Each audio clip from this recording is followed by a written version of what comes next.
So hi everyone, it's Alexander again, or Alex, either way. So the previous video I explained what the catalytic converter is, what it does, how to make sure that's what went better to your car. So we already determined that it is a catalytic converter, bank 1, that is bad, and here's the new one we got. As you can see, this is a hole for the upstream sensor, this is the hole for the downstream sensor, so that's the one that we have to replace. On this particular car, my buddy Sergey is helping me out today. He already started the job. As you can see, we had to we jacked up the car, we put the jack stands under it. Always make sure, never leave your car just on a jack. Listen, 2 minutes putting the jack stands can save your life. So we removed the passenger front wheel off. Here's the things that we gotta do. It's pretty easy, not too bad of a job, but there could be some complications. So as you can see, we removed this metal plate that goes underneath and runs from here to there. The reason why is because we have to gain access to this pipe right here.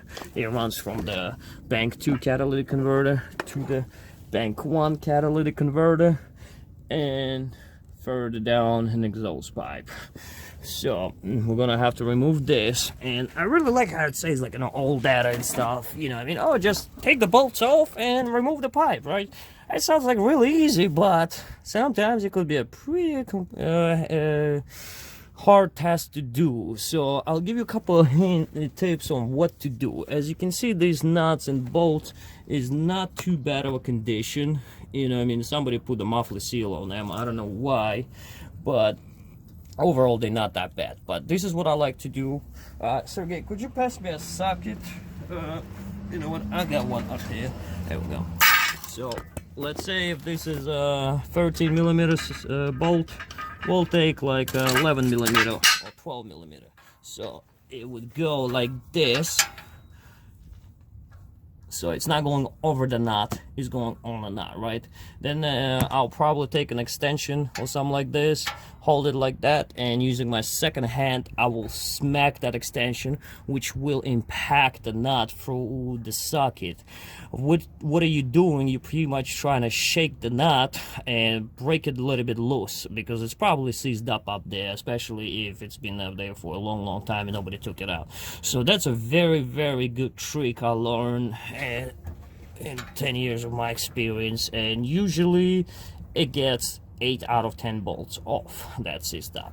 So that's number one to try, and never apply too much force or use a gun, because you can break the stud really easy. So here's my second tip, is the torch set that I have.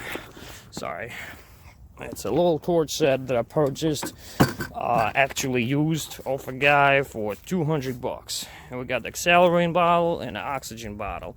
Very easy to use. It's a very small, compact. I carry it in my minivan, and on a job like this, it comes in very handy.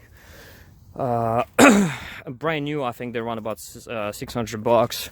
To refill the bottles, both bottles, I think it usually costs me about $60. But what I do, I use the torch and I heat up the nut cherry red, which will expand the metal, and that thing will come off very easy, no problems. And I know sometimes it's you have to waste extra time on it, and but it can save you a lot of time, because if that stud breaks, then guess what? Then you're going to be spending hours on drilling it and installing a new nut. Alright, as you can see, my buddy, my partner, he's getting ready to heat up that nut really hot. So, and then after you heat it up, yes, you can use the gun, because like I said, it comes off very easy. And I think he's looking for the lighter, which I got in my pocket. There you go. You see, I got a small torch set, so sometimes it's a little pain in the ass to fire it up, but when you finally adjust the settings correctly and you'll make it work, it's actually a very easy to do. Light it up the accelerator. Now you're gonna turn it down a little bit, And now you're gonna let the oxygen in. Oh, a little bit too much. That's what I mean. This thing is a little pain in the ass, but it takes a little time to get used to it. But then afterwards, it's very, very cool. As you can see, we got a nice flame that went away again. But okay, try number 3. Let's see if it's the lucky one. Yep, you see, that's what you're trying to get. This is what you need. See? That's a nice flame. Now, sorry, I know I'm shaking the camera a lot, but it's not that easy because don't forget we're under the car. So this is what we're doing. We're heating up the bolt. Take your time, no rush. Try to get it as hot as possible. Like I said, it'll be glowing cherry red, and that's the color you're trying to get. That's what you need. So you'll probably spend about 5 minutes on each nut, but like I said, it will save you time, because if it breaks, then you gotta remove that stud, and yeah, you kind of screwed at that point, because you're gonna have to be drilling for hours, and I hate drilling studs out, especially when I'm working outside. Alright, so we are pretty much done warming up the nut. So I'm about to take the torch off of it and let my partner try to hit it. So go ahead, Sergey. You see it was glowing. And look at that. Huh? How you like that, huh? This is nice, right? Yeah, it comes off like cutting a butter with a hot knife. Nothing can be easier than that. Alright, let me move on to the next step. Alright, so as you can see, we removed the part of the exhaust pipe. Like I said, using the torch, it was nice and easy. We did not break any studs, we did not damage any nuts. Perfect.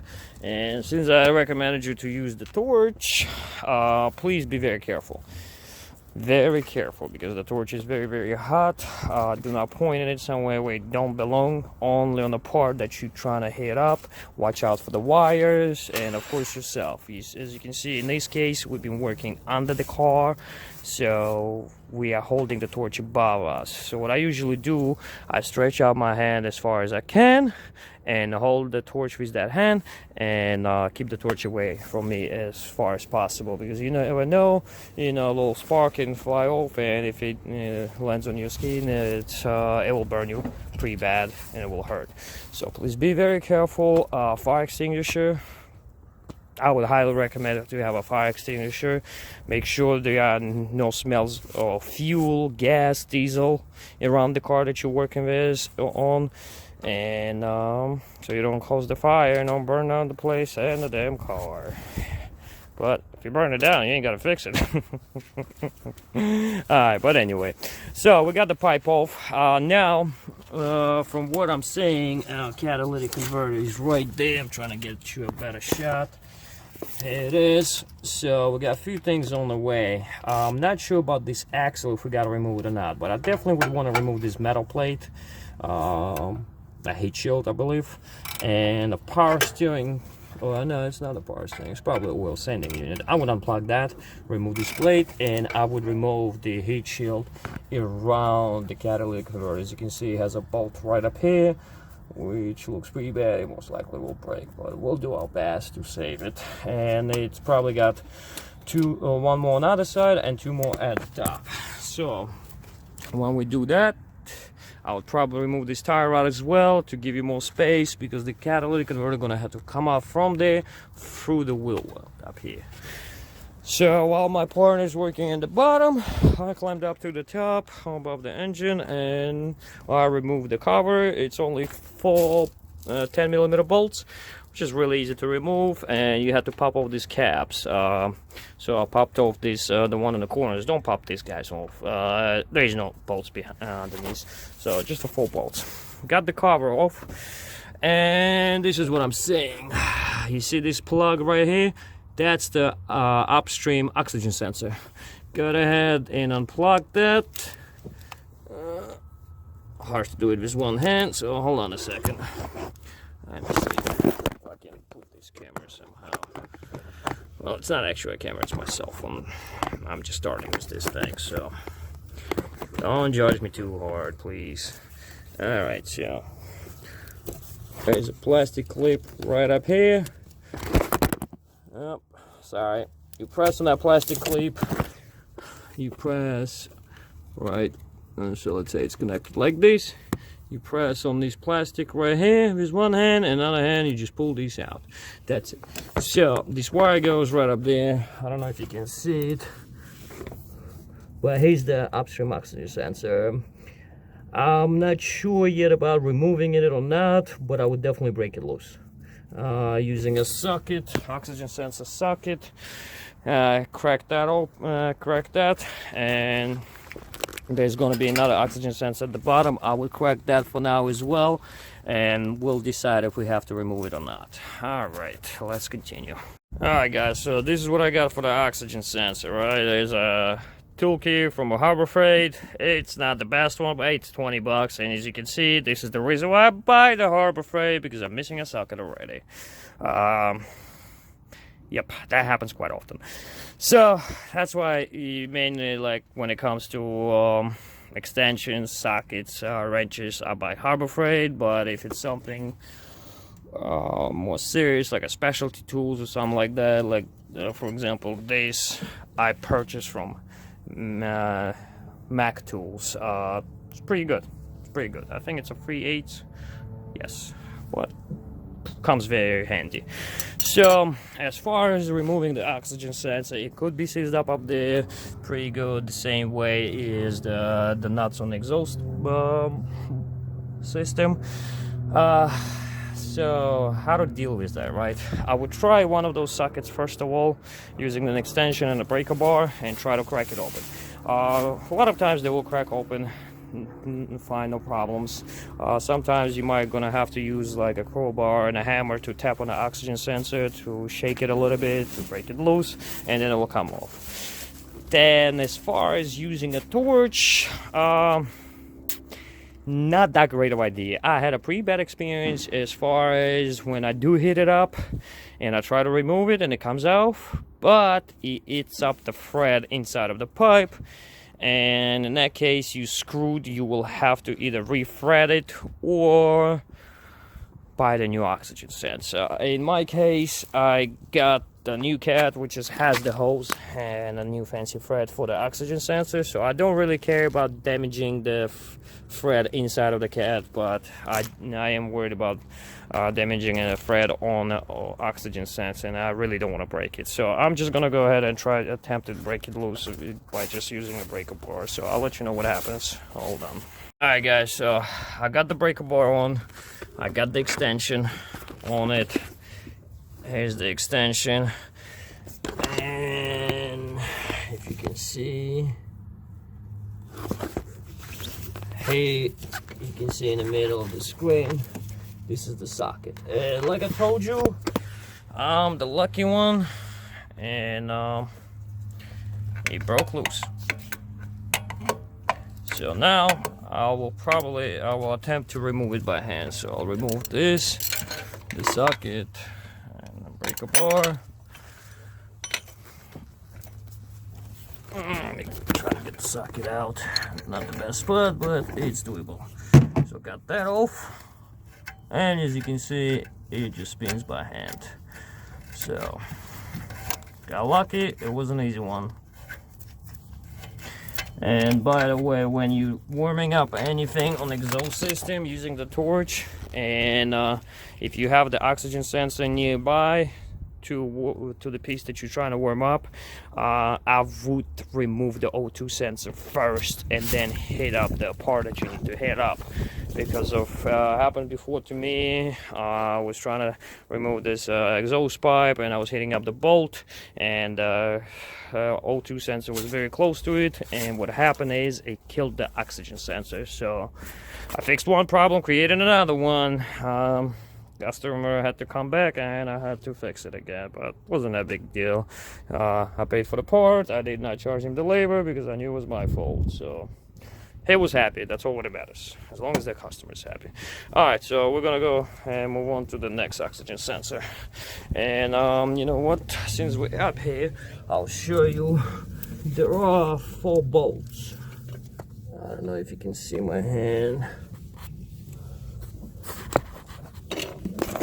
Yeah, the nut, but here's one of the nuts, the bolts that holds the cat attached to the manifold, pretty much. So there are 4 of them, and we got to remove them as well. And then we'll be able to remove the catalytic converter. All right, let's go to the next step. So you know what, I'm going to remove the tie rod, outer tie rod first. I'm not going to disconnect it up here, I'm just going to disconnect it from the spindle. I use my gun, a Worky. I think it's got 14.5, 1,450 foot-pounds of torque, so comes in handy. Got this nut off right away, as you can see. Yep, so now what I'm going to do, I'm going to turn this wheel, turn the steering wheel all the way to the left, towards the driver's side, to make it easier to smack on the tie rod, on the spindle itself, I'm sorry. So I'm turning the wheel, that's done, take it out. Now, this is what we have, this is how it sits, and we're gonna, using the hammer, we're gonna smack it right here. У тебя есть молоток, Серег?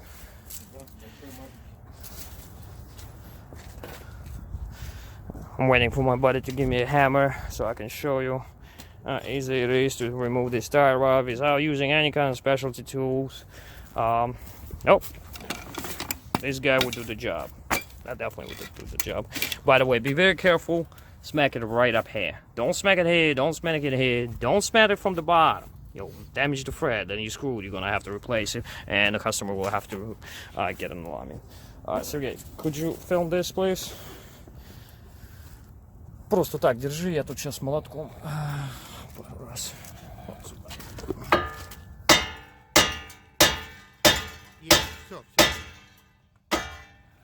Oh, you see, just a couple good hits, and the tie rod, the ball joint, it pops out of the place. That's it. Okay, move on next. So I'm under the core, attempting to remove the downstream oxygen sensor. Here it is. As you can see, I got my socket and I got my pry bar. Alright, cool. I got it loose.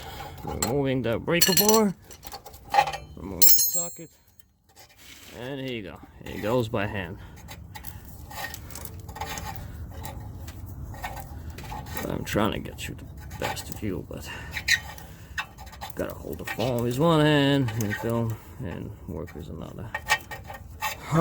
So next thing, it's already loose. We gotta find the plug and remove the plug. By the way, I'm using my new fancy flashlight that I purchased recently. It's a Milwaukee flashlight. It's pretty damn cool. It does this, so especially if it gets dark and I still gotta work, I can work using this guy. So it's got the pointer and the white thing. It's pretty nice. Thanks. So I broke loose this little shield for the axle. So as you can see, it's moving freely. And you had 3 bolts. Here they are. So the 2 I accessed from the bottom, and the one right here, I was able to get it from here, and it's a 30mm bolts. So now we gotta play in this heat shield, and what I'll probably do, I'm gonna remove this heat shield on the catalytic converter off first, and then I'm gonna remove this guy, or maybe even unbolt the catalytic converter from the top, and then move the cat a little bit, and then remove this, and then get the cat slided out from here. And I did disconnect this, and I got the downstream oxygen sensor out as well. Alright, so we managed to unbolt the catalytic converter from the manifold. Here's the results, right? This is the studs and nuts that hold the catalytic converter attached to the manifold to the cylinder head. As you can see, it's been a a hell of a fight, actually. I did spend like half an hour, 45 minutes trying to get them out, and where they located at is very shitty spot. I can't really access it. I can't tap the nut with the hammer. I can't really hit it up because of this screws into the aluminum part. So when I'm hitting up the nut, I will hit up the stud as well, and that when I'm going to try to turn it might mess up the thread in the aluminum part. So really don't want to hit them up. So this is the tools we used. We got the 12-millimeter socket. By the way, it's a 6-point. I hate the 12-millimeter 12-point sockets because they just round them up. Use the 6-point, please. Then I got this to go from because unfortunately this is the only tool I have is the flexible head, so I had to use the big breaker bar. So I needed this to go on this socket. So I used this originally, this breaker bar, to break it loose and start moving. And like I said, you can see some of this, the nut did turn a little bit, and then the whole stud started spinning, and that's when it got a lot harder. So what I did, I went back and I went forward. Unscrewing it, so screwing back, and then eventually just keep on unscrewing it. So then I used this regular ratchet 3/8, and this is the shallow socket 6-point as well. This is like I call them a medium size. So this would be my long one, this medium, and this is a long one as well, but this is the 1/4 inch, I believe. This is the little guy. But the convenience of that guy is he has a flexible head as well. Mac guys, sexual prequel. But anyway, so using all these 3 things, I was finally able to remove all of the 4 studs. And by the way, since they rounded up a little bit up here, like I said, I couldn't really see it. I tried to do my best, but what I'll probably do, I'll remove the nuts off, I'll clean the rust off using a wire wheel, and I'll buy the new nuts to install the new kettle. So and then, like I said, I removed, let me see, where is it? I removed this heat shield that goes around the axle. I had to play a little bit with the catalytic converter, and then I was able to remove that. When I removed that, I was able to pull the catalytic converter out. So it came out for the wheel well. You don't really have to take the heat shield off it. It will help, but not really necessary. So what I did, it sits pretty much like this. Sergey, please help me out. So it sits pretty much like this up there in the back. It attaches to the manifold, and that's where this pipe goes in. Pretty much. So what I did, I tried to turn it like this, and it kind of got jammed up here between the frame and the axle. So I tapped it with a hammer slightly up here, and that passed. When this passed, I was able to just slide it all out. And as you can see, there is enough room to remove it, even with the heat shield attached. So don't waste your time on it like I did. And obviously I messed it up, so we can't reuse it, but good thing we got a new one anyway, so it doesn't matter. But now the most interesting part, if you put the cat on the light, guess what? There is nothing inside of it. There is nothing inside of it. So this cat went bad, and I have 2 theories about it. It's either somebody tried to still pass this car for inspection, but pretty much it originally went bad, and then they removed this part, because as you can see it has a red copper sealant up here, so which tells me they had this piece removed, and then they probably stuck a screwdriver, long screwdriver, pry bar, banged it with the hammer, and knocked everything out of it, because I did not see any of these pieces further down in the pipe. And they try to pass it through inspection, and guess what? It's not gonna work. The computer's still gonna pick it up that it doesn't work, and you're still gonna have to fix it. So that's it for now. We're gonna go ahead and install the new one on and make sure the car is all good. I'll probably try to take it through inspection myself tomorrow and make sure the customer stays happy. Thank you for watching. Have a good one.